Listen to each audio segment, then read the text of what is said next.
Bismillahirrahmanirrahim. Assalamualaikum. Model textbook of English based on National Curriculum of Pakistan 2022 to 2023 for grade 9. Cantor Publisher, Lahore, Pakistan. Today we discuss the exercise chapter number 13. आज हम 13 chapter की exercise solve करने जा रहे हैं जो हमने read out किया था, जिसका अनवान था, टाइटल था द ग्रेट कोपक ट्री, कपोक का अजीम दरख्त। आंसर द फॉलोइंग क्वेश्चंस, दर्ज झैल सवालों के जवाब दें। क्वेश्चन नंबर 1 है, फर्स्ट क्वेश्चन है एवेल्यूएट द एनिमल्स आर्ग्यूमेंट्स। हमने जो जानवरों की बहस हुई है, जो उन्होंने दलील दी है, राय पेश की है, उनको एवेल्यूएट करेंगे। In convincing the man to spare the kapok tree, which argument do you consider the most convincing and what make it effective? जितनी भी उन्होंने बहस की है, दलाइल दिए हैं कि वो कपोक के दरख्त को मत काटे, जो मोस्ट है कन्विंस करने वाली, असर रखने वाली, वो हमने बतानी है। इसका आंसर है the most convincing argument is the child's. जो सबसे ज़्यादा कन्विंस करने वाली है वो उस बच्चे की नसीहत है या दलील है। विच अपील्स टू द मैन, जिसने आदमी को अपील की। Emotions and sense of responsibility, कि उसने अपने जज्बात का इजहार किया और उसको बताया कि रिस्पॉन्सिबिलिटी क्या होती है। ऑफ फ्यूचर, कि मुस्तकबिल की जो जिम्मेदारी है वो क्या होती है।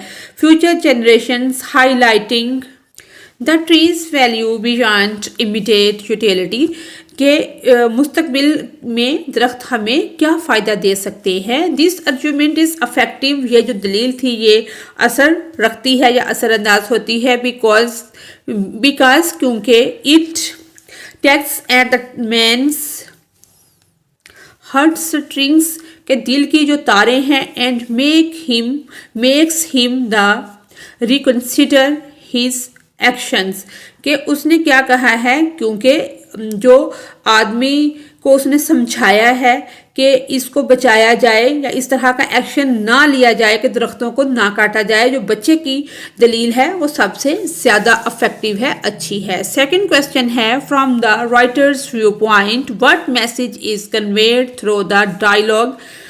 राइटर के पॉइंट ऑफ व्यू से, अगर राइटर के नुक्ता नज़र को हम देखते हैं, वो कौन सा मैसेज या पैगाम है जो इस डायलॉग के ज़रिए हमें मिलता है। Of the animals and the child, उसमें एक बच्चा शामिल है और एनिमल्स शामिल हैं, वो अपनी अपनी दलीलें पेश करते हैं इस डायलॉग में। इसका आंसर है द राइटर्स, जो मुसन्नफ है, राइटर है, कन्वेज द मैसेज डैट, वो ये मैसेज देना चाहता है हमें। नेचर हैज़, फितरत जो है, कुदरत जो है, इनहेरेंट वैल्यू, एंड इनहेरेंट होता है मोरूसी आपके आबा ओ अजदाद की तरफ से। Worth beyond human utility, interconnectedness and ecological balance are crucial, कि आपकी जो मोरूसी बुनियादें हैं और जो माहौलियाती आप जिसके साथ जुड़े हुए हैं, इंटरकनेक्टेड हैं, उसमें क्या है, जो बैलेंस होना, तवाज़न होना ज़रूरी है। फ्यूचर जनरेशंस, जो आने वाली नस्लें हैं, मुस्तकबिल में जो लोग आएंगे, डिपेंड ऑन आवर रिस्पॉन्सिबल, वो डिपेंड करते हैं, इन्हिसार करते हैं, आने वाले लोग जो हैं वो आज पर इन्हिसार करते हैं। अवर रिस्पॉन्सिबल, हमारी जिम्मेदारी है, स्टोरशिप, कि हम एक ज़िम्मेदार होने का मुजाहरा करें, कि हमारे ऊपर ये जिम्मेदारी आयद होती है कि हम आने वाले लोगों के लिए बेहतर माहौल छोड़ें। Emotion, wonder and curiosity are essential, के तजस्सुस का होना ज़रूरी है to our relationship with nature, यानी कि हमारे जज्बात का, हमारे तजस्सुस का नेचर के साथ जुड़ा होना ज़रूरी है। Listening to diverse prospective including the young and vulnerable is vital for wise, कोई भी अक्लमंद फैसला लेने के लिए, डिसीजन लेने के लिए, डिसीजन मेकिंग के, जो क्योंकि जो आपके नुक्ता नज़र से नहीं चीज़ें मैच होती, मतनू नुक्ता नज़र को सुनना और नौजवानों को अक्लमंद बनाने के लिए, कोई अक्लमंद डिसीजन लेने के लिए इसमें भी नौजवानों को इंक्लूडिंग द यंग नौजवानों को शामिल करना ज़रूरी है।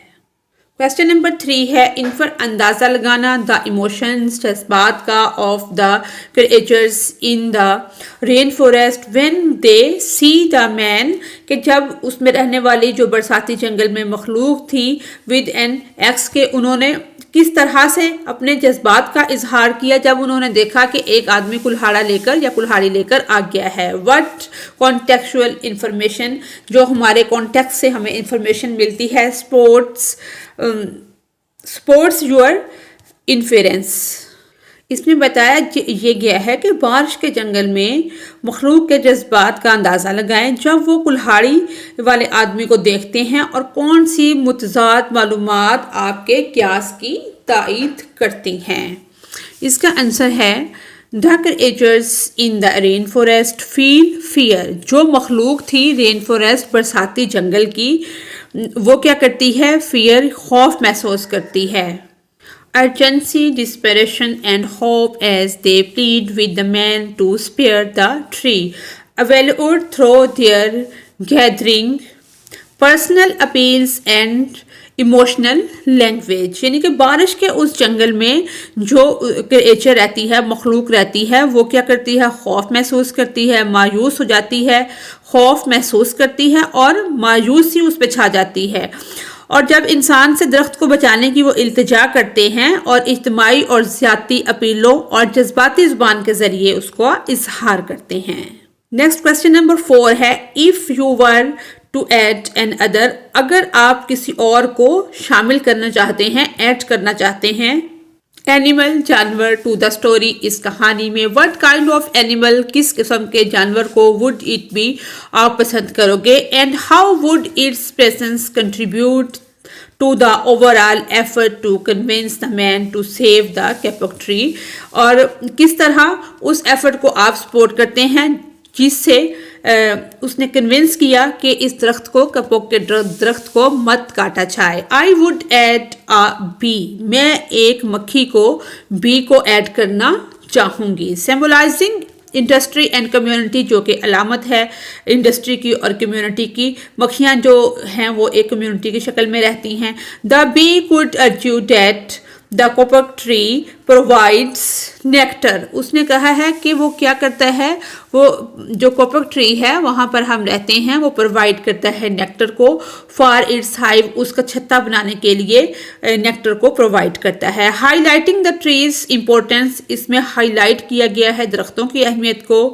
To the ecosystem and interconnectedness to species, के आने वाली नस्लों के लिए मुख्तलिफ किस्म की स्पीशीज़ को, नस्लों को ज़िंदा रहने के लिए क्या वो करती हैं, एक दूसरे से डिपेंड करती हैं और इंटरकनेक्टेड होती हैं। द बीज प्रेजेंस, जो बी नुमाइंदगी कर रही है, मक्खियों की जो नुमाइंदगी है, शहद की मक्खी को बी कहते हैं। Would emphasize the tree's value, वो जोर देती है दरख्तों की अहमियत पर। टू द इंटायर फॉरेस्ट, के जंगलात को ख़त्म ना किया जाए, जंगलात को बढ़ाया जाए। Rain forcing the message of ecological balance and the consequence of destruction, के उसको नुकसान पहुंचाने के क्या नुकसानात हो सकते हैं, इस चीज़ पे जोर देती है। नेक्स्ट क्वेश्चन है, क्वेश्चन नंबर 5 है, how does the story depict the relationship between characters and what insights can be glanced from these portraits. gleaned होता है जमा करना। इसमें ये बताया गया है कि कहानी किरदारों के दरमियान जो ताल्लुकात हैं, रिलेशनशिप हैं किरदारों के आपस में, उनको कैसे पेश करती है और इन तस्वीरों से क्या उसकी किस चीज़ की तस्वीर कशी होती है। इसका जवाब है द स्टोरी, कहानी जो है, डिपिक्ट्स रिलेशनशिप बिटवीन क्रिएटर्स, पेश करती है ताल्लुकात को जो कि मौजूद हैं बिटवीन, दरमियान में, कैरेक्टर्स एज, जो कि किरदारों के दरमियान हैं, जैसे क्या है, cooperative, animals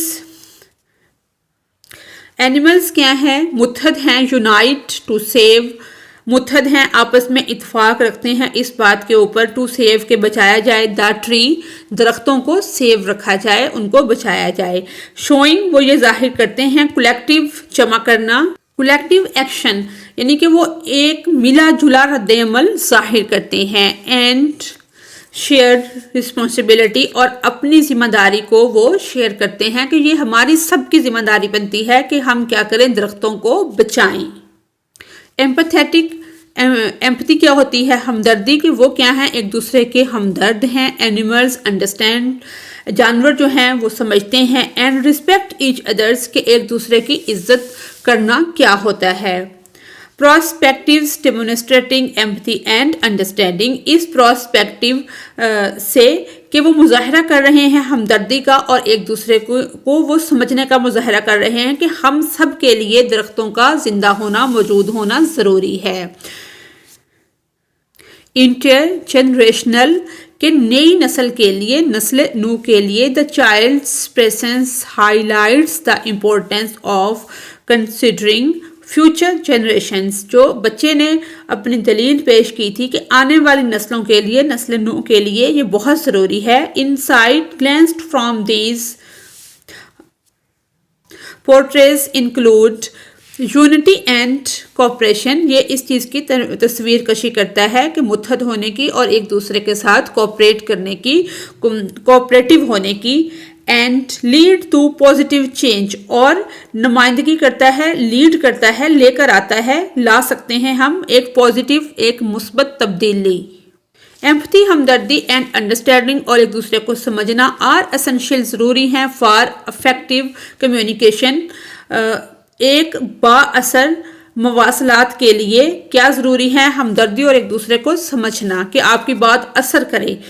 considering the perspective of all including future generations is crucial for responsible decision making, के इस तरह के उसके लिए क्या है कि consider the prospective of all including future, के सबको तो हम कंसीडर करते ही हैं, उसमें हम शामिल करें कि आने वाली नस्लों के लिए बहुत ज़रूरी है कि हम इस तरह का एक कोई जिम्मेदाराना फैसला बनाएं, फैसला करें जो कि आने वाली नस्लों के हक में बेहतर हो।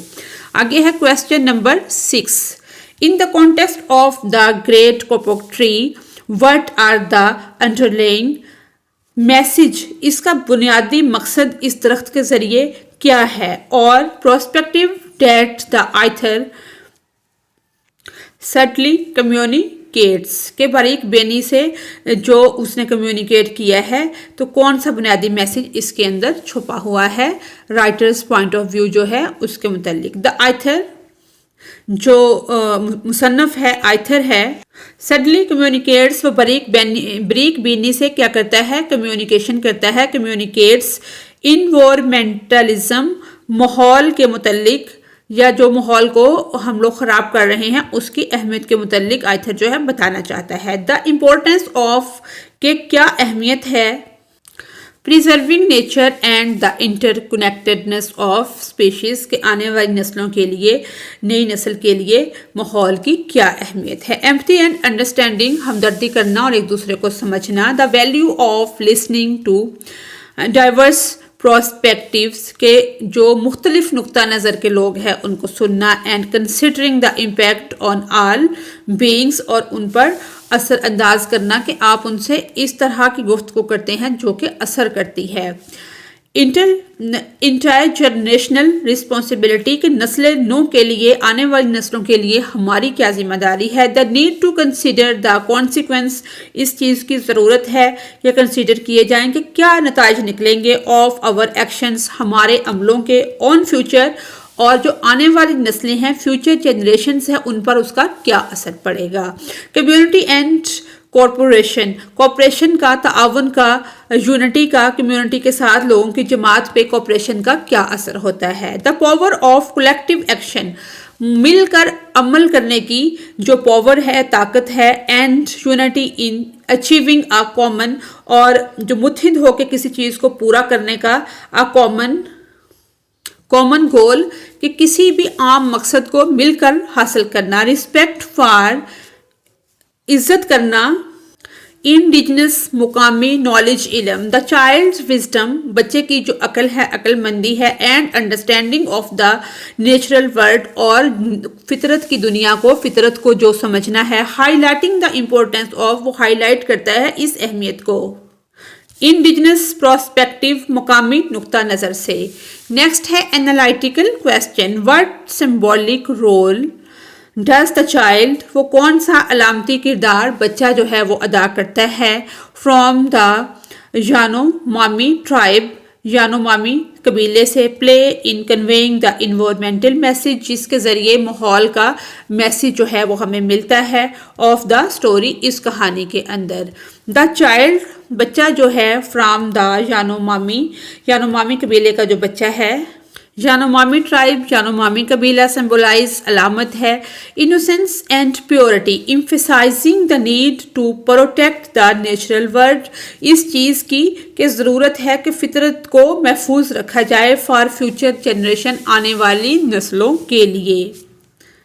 इंडिजिनस नॉलेज, मुकामी इलम एंड विजडम और अकल, highlighting the importance of respecting and learning from native culture, के जो हमारा मुकामी कल्चर है, रवायात हैं, उनके ज़रिए हम सीखें। कनेक्शन टू नेचर, नेचर के साथ, फितरत के साथ जुड़ना, representing a way of life and values, harmony with the environment, hope and optimism, offering a, यानी कि इसमें बताया ये गया है कि जो हमारी मुकामी सकाफ़तों हैं उनका एहतराम करें और उनसे उनके सीखने की जो अहमियत है और हिकमत है उसको उजागर करें, और ज़िंदगी के को इस अंदाज से ज़िंदगी की नुमाइंदगी करें जो माहौल के साथ जुड़ी हुई है और उस चीज़ को हम अहमियत देते हैं। Positive perspective on the possibility of change and conversation, यानी कि तब्दीली और तहफ़्फ़ुज़ के इम्कान पर मुस्बत नुक्ता नज़र, बच्चे की मौजूदगी की कहानी में। The child's presence add emotional, बच्चे की मौजूदगी क्या करती है, उसमें एक जज्बाती गहराई, डेप्थ एंड एथेंटिसिटी, जो उसके अंदर सताकत है, to the story, making the environmental message more relatable and impactful, यानी कि सदाकत का, बच्चे की जो जज्बाती गहराई है और वो सदाकत का इजाफा करती है, जिससे माहौलियाती पैगाम ज़्यादा असर अंगेज़ होता है। यानी कि बच्चा जो है वो सच्चाई बयान कर रहा है कि आने वाली नस्लों के लिए हम माहौल को महफूज रखें, अपने दरख्तों को बचाएं। आगे है vocabulary, read the sentences below, नीचे जो दिए गए हैं जुमले उनको पढ़ें, आइडेंटिफाई, शनाख्त करें, and adjectival, proportional or adverbial phrase in each sentence, label the type of phrase you find in each case, कि नीचे जो दिए गए हैं ये वाले जो सेंटेंस हैं इनको हमने पढ़ना है, इसके साथ जो एडजेक्टिवल हैं, प्रोपोर्शनल हैं और एडवर्बल फ्रेज हैं उनकी हमने शनाख्त करनी है। जैसे ये सेंटेंस है, the cat with the floppy tail is sleeping on the window sill. With the floppy tail, जो उसकी टेल है, धुम है, वो बहुत फ्लॉपी है, नरम है, ये क्या है, ये इसमें क्या हुआ है, इसमें उसकी सिफ्त बयान की गई है। टेल की जो सिफ्त है वो है फ्लॉपी, कि वो नरम है, बहुत वो नरम सी है, तो ये क्या है, adjectival phrase. Modifying the noun, इसमें तब्दीली क्या की गई है, मॉडिफाई किया गया है नाउन कैट को। नेक्स्ट सेंटेंस है, the student in the advanced class finished their assignments early. In the advanced class, proportional phrase including the location और category of the students. Next sentence है, the athlete run across the field with incredible speed. With the incredible speed, के जो athlete है वो बहुत speed से भागा, ये क्या है, adverbial phrase. Modifying the verb run, verb कौन सा है, रन, जिसको मॉडिफाई किया गया है। नेक्स्ट सेंटेंस है, the painting of a serene, painting of a serene landscape hangs above the fireplace. Of a serene landscape proportional phrase है, indicating the type of painting. Next sentence है the team won the championship with remarkable teamwork. With remarkable teamwork adverbial phrase है modifying the verb won. Win won. Next है B question जो है now make sentences with the adjectival phrase proportional phrase and an adverbial phrase in your notebook. ये हमने कुछ sentence बनाए हैं। The book with the worn cover, ये क्या है adjectival phrase is on the shelf. Next आप कोई भी सेंटेंस बना सकते हैं। The city in the north proportional phrase is very cold. She sings with incredible beauty adverbial phrase and moves the audience. आगे हमने नोट लिखा है adjectival phrase with the worn cover modify the noun book. Prepositional phrase on the north indicates location. Adverbial phrase with incredible beauty modifies the verb sings. Next है phrasal verb, यानी कि ये वाला phrasal verb लफ्जी फेल। Complete the sentences below using the phrasal verb from the box in its correct form. ये हमने इसको करेक्ट फॉर्म ऐड करके यहाँ तक इसको कंप्लीट कर लिया है। नेक्स्ट क्वेश्चन है हमारा make sentences by providing the independent and dependent clause using the appropriate subordinating conjunction. First has been done for you, ये डन की गई है। आगे इसमें हमने बताना है कि डिपेंडेंट और इंडिपेंडेंट क्लोजेस जो हैं वो कौन सी हैं। ये वाले सेंटेंस दिए गए हैं, आइए इनको देखते हैं। जैसे शी फिनिश्ड हर होमवर्क, इसमें शी फिनिश्ड हर होमवर्क ये क्या है, ये इंडिपेंडेंट है। और डिपेंडेंट इसमें कौन सा है, because she wanted to relax. The sun was shining. Independent clause, independent जो क्लास है वो ये है द सन वाज शाइनिंग, और डिपेंडेंट क्लास है so that the flowers could Bloom.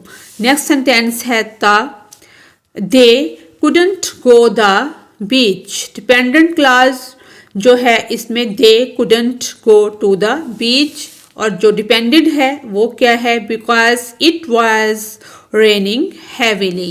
Next है the baby cried. बच्चा क्या है, रो रहा है। इसमें independent clause जो है the baby cried, और डिपेंडेंट क्या है, बिकॉज शी वॉज हंग्री। इसी तरह से हमने इन सब सेंटेंसेस को डिपेंडेंट और इंडिपेंडेंट क्लास जो हैं वो अलग अलग करके कंप्लीट किया है।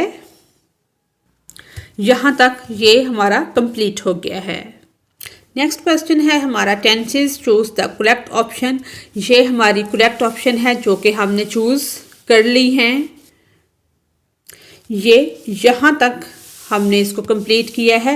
नेक्स्ट क्वेश्चन है क्वेश्चन सी है द फॉलोइंग इज अ, यानी कि ये एक कैलिफोर्निया जाने वाली वैगन ट्रेन में 1800 के वक्त की एक लड़की का जरीदा जो है वो दर्ज झैल है।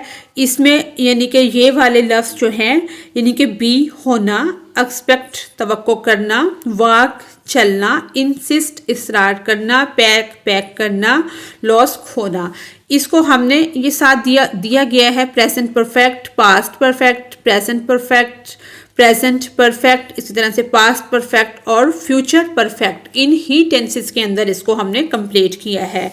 नेक्स्ट है हमारा encircle the correct verb in the sentence below. इसमें हमने जो करेक्ट वर्ब है उसको हमने सर्कल करना है या अंडरलाइन करना है, ये भी हमने कर लिया है। राइटिंग कहते हैं तहरीर को लिखना।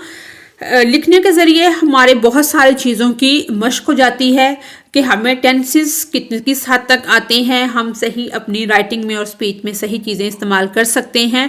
ये इस पे आप कोई भी चीज़ राइट कर सकते हैं, लेकिन इसका ये है कि एक दिलकश दास्तान लिखें। आपने एक अच्छी सी दास्तान लिखनी है जिसमें जैसे हमने लेसन जो पढ़ा है कि बारिश का जंगल, रेन फॉरेस्ट जो है कि बारिश के जंगल तक आपको नाकाबिले फरामोश सफ़र की तफसील, आप कोई भी कहीं भी गए हैं तो उससे रिलेटेड आप लिख सकते हैं कि जैसे हमने अपने पढ़ने वालों को, कारीन को, सुनने वालों को अमेज़न या किसी दूसरे बारसी जंगल की सरसब्ज और मुतहरक दुनिया में गर्क कर दिया, मतलब कि उसकी सैर करवाई, उसके रिलेटेड बताया। तो इसी तरह से आपने कोई भी इसमें आप लिख सकते हैं अगर आपने देखा हो। अगर नहीं देखा तो वैसे आप इसमें लिख दें। इसमें आपने जो चीज़ें बयान करनी हैं, डिस्क्राइब करनी हैं, वो क्या हैं? साइट्स, नज़ारे हैं, साउंड्स, आवाज़ें हैं, एंड स्मेल के घने पौधों से गुजरते हुए गैर मुल्की जंगली हयात और दिलकश मनासर का सामना करते हुए आपको घेरने वाली ऐसी जगह जो आपको बहुत पसंद आई हों, आवाज़ों और जो महक है उसके अंदर उस चीज़ की वजाहत करनी है। नेक्स्ट है, ये भी एक क्वेश्चन है कि हमने जो अपना बयानिया देना है, अपने बयानिया का एक दूसरे के साथ तबादला करें कि आप कोई बात करें, आपके दोस्त भी सुनाएं, सभी बच्चे ग्रुप के सूरत में ये करें और इस पर जो तनकीद की अहम तकनीक है उस पर अमल करते हुए इस पर तनकीद भी करनी है। ये दो चीज़ें हैं जिनको हमने राइट करना है। I stepped into the rainforest, जैसे ही मैंने बारिश के जंगल में कदम रखा, the dense foliage involved me in a warm embrace। तो जैसे ही मैंने बारिश के जंगल में कदम रखा, घने पौधों ने मुझे गर्म गले में लपेट लिया। The air was alive with the sweet scent of blooming flowers and the earthly smell of damp soil. The sounds, यानी कि खिलते हुए जो फूल थे उनकी मीठी खुशबू और नम मिट्टी की खुशबू, इस बात यानी कि खुशबू बहुत ज़्यादा मुझे अच्छी लग रही थी, या वो खुशबू जो थी वो मुझे जिंदा कर रही थी। द साउंड्स, जो आवाज़ें थी, of chirping birds and chattering monkeys field my years. मेरे कान जो थे वो परिंदों के चहचहाने से और बंदरों की चहचहाहट से कि वो चहचहा रहे थे और बोल रहे थे, बातें कर रहे थे। परिंदे भी उनकी जो आवाज़ें थी, क्या हो रहा था? मेरे कान फिल हो रहे थे, मेरे कान भर रहे थे। Punctuate by the wrestle of leave and snapping of twigs underfoot, vines and creepers, snakes throw around towering trees, their trunk as wide as houses. Their canopies are vibrant tapestry of greens. Exotic flowers bloomed at every turn, and the forest floor was a carpet of colorful orchids and ferns. बेलें और वो कहता है कि मेरे कान जो थे वो पत्तों की सरसराहट और टहनियों के पांव तले छिड़कने से मेरे कान भर गए। बेलें और रेंगने वाले जो दरख्त थे वो इर्द गिर्द घूम रहे थे कि चढ़ी हुई थी बेलें दरख्तों के ऊपर, और उनके जो तने थे, उनके जो ट्रंक थे वो घरों की तरह चौड़े थे। इनकी छतरी जो है वो सबसे की मुतहरिक टेपेस्ट्री महसूस होती थी, और गैर मुल्की फूल हर मोड़ पर खिलते हैं और जंगल के फर्श पर रंगीन ग्रीन ऑर्चर्ड्स, कलरफुल ऑर्चर्ड्स जो हैं और फर्न्स जो हैं उसका कलीन बनाए हुए हैं। As I ventured deeper, the path narrowed। जैसे ही मैंने मुहिम जोई की, क्या हुआ? रास्ता जो है वो तंग हो गया। And the trees grew closer, और दरख्त जो थे वो पास पास उगे हुए थे। Casting dappled shadows on the first floor, the sounds grew louder, और जो उनकी आवाज़ें थी वो बुलंद हो रही थी। And the air grew thick with humidity, suddenly a brilliant Macau ये होता है एक रंग बिरंगा तोता। swooped overhead, its features a kaleidoscope of blue and yellows. The forest was alive and I was just a small part of it. Awestruck and humbled by the sheer, awestruck हैरतज़दा, इसको हम अब इस तरह से समझ लेते हैं कि जैसे जैसे मैं गहराई में जाने लगा, रास्ता जो है वो क्या हुआ? नैरो होता गया, तंग होता गया, और दरख्त करीब करीब होते गए, और पहली मंजिल पर छाई हुई छाइयाँ जो हैं वो डालते गए, उनकी जो छाँव होती है वो ज़्यादा होती गई, आवाज़ें बुलंद होती गई, और हवा नमी के साथ थिक होती गई, मोटी होती गई। अचानक शानदार मकासर, इसकी खूबसूरत बिल्लू जो वो हमारे छत पर उस पर सर पर आकर बैठ गई कि हमारे सर पर एक तोता नुमा जो मकाओ है मैको वो आकर बैठ गई। इसमें जंगल जो है वो बहुत बड़ा था, यानी कि जंगल जिंदा था और इसका सिर्फ एक छोटा सा हिस्सा था उसमें, यानी कि एक इंसान जंगल में कितना घूम सकता है, वो खुद को एक छोटा सा उसका पार्ट सवर कर रहा है कि मैं just a small part of it. जंगल बहुत बड़ा था और जिंदा था, अलाइव जिंदा, मैं उसका एक छोटा सा हिस्सा था। यानी कि उसको सरासर हैरत होती है इस बात पर, यानी कि उसको हैरत किस पे हुई, beauty and majesty of this tropical Wonderland, यानी कि वो इसमें इस जंगल की खूबसूरती को देखकर बहुत ज़्यादा मुतासर होता है। जो नेक्स्ट क्वेश्चन था वो ये है, उसको हमने सॉल्व किया है। इसमें हमने जो नरेटिव्स हैं और यानी कि ही फॉरगेट हिज अम्ब्रेला, वो अपनी छतरी भूल गया, और क्रिटिक इस पर तनकीद किया है, clear but could use more descriptive language and varied sentences structure, यानी कि इसमें वाजिया है लेकिन वजाहती ज़ुबान और मुख्तलिफ जुमलों की शनाख्त का इस्तेमाल करें। आगे है रिवाइज्ड, जो नरेटिव है बयान करने वाला है, एक बंदा उस पर तनकीद हो रही है, उसने क्या करना है, ही यानी कि नज़रसानी शुदा, he rushed out for getting the umbrella in his, यानी कि जो नज़रसानी शुदा दास्तान है कि वो जल्दी से बाहर निकला और वो छतरी को उसका भूलना, ये क्या है, ये नज़रसानी शुदा दास्तान है। Haste to catch the bus, किस वजह से उसने अम्ब्रेला को वो भूला है, क्योंकि उसको बस पकड़ने की जल्दी थी कि बस ना कहीं निकल जाए, इस वजह से वो जल्दी कर रहा था और इसी वजह से वो अम्ब्रेला को भूल गया। इसी के साथ ही हमारी आज की ये वीडियो कंप्लीट होती है। अगर आपको मेरी वीडियो से कोई रहनुमाई मिल रही है तो मेरी वीडियो को लाइक और चैनल को सब्सक्राइब करें। Thanks for watching us.